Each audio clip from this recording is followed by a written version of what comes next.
L'attaque d'Alberto Contador, la réponse de Brajkovic. Et voilà, les 3 derniers kilomètres, il sait le faire en danseuse. Regardez Brajkovic, c'est pas du tout le même style, mais qui se bagarre pour son maillot jaune et bleu et qui répond très bien à l'attaque d'Alberto Contador. Et puis là, on l'a pas aperçu, c'est Nicolas Vogondi. Et Alberto Contador ne veut pas rentrer dans ce jeu-là, il se contente de ce qu'il peut faire. Mais Nicolas Vogondi il est bien sorti. Là, il est bien sorti, Nico. Nicolas Vogondi qui est bien sorti, l'ancien champion de France. Aussi la nouvelle accélération d'Alberto Contador qui teste Brajkovic. Brajkovic, il est facile. Il ne le lâchera pas. S'il veut gagner l'étape, Contador, il faut qu'il fasse le forcing jusqu'au bout et se désintéresser maintenant de la présence de Brajkovic dans sa roue. Et Nicolas Vogondi parti pour une nouvelle victoire pour l'équipe B-Box Bouygues Télécom. J'ai pas le total exact, je vais vous le donner pour les B-Box, mais franchement très bien.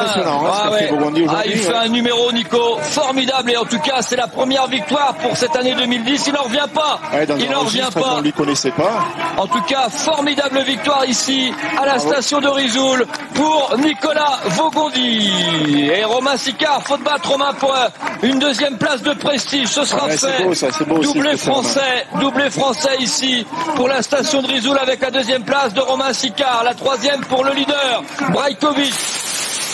Le Tour de l'Avenir 2010 marque le retour au premier plan des Colombiens, premier et troisième du classement final, coureurs dont on ne parlait plus beaucoup.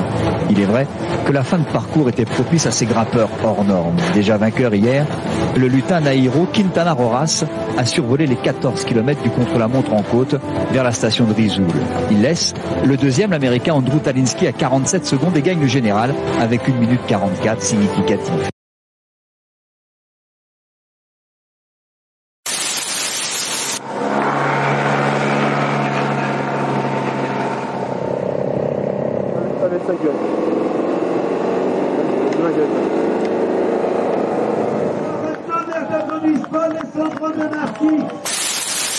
Grandissimi protagonisti e dei grandissimi favoriti del Tour de France, saltato per colpa di una caduta, ma la Tinkoff Saxo è riuscita comunque a reinventarsi. L'ha cercata dopo il ritiro di Contador questa vittoria, la centra oggi con Rafał Majka a Risoul. Il secondo arrivo in salita è per la Tinkoff con Rafał Majka, e poi cerca addirittura di andare a fare lo sprint per la seconda posizione.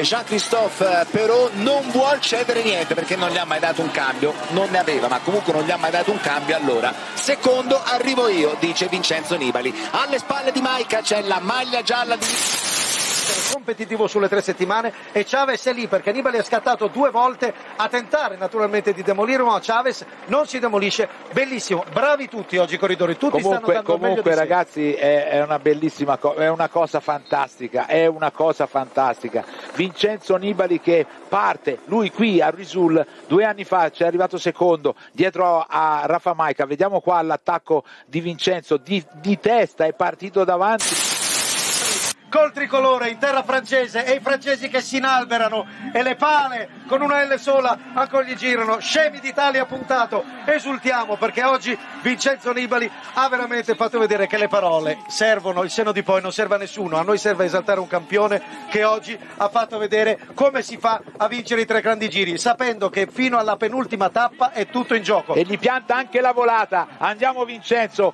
a rinsaldare, bravissimo.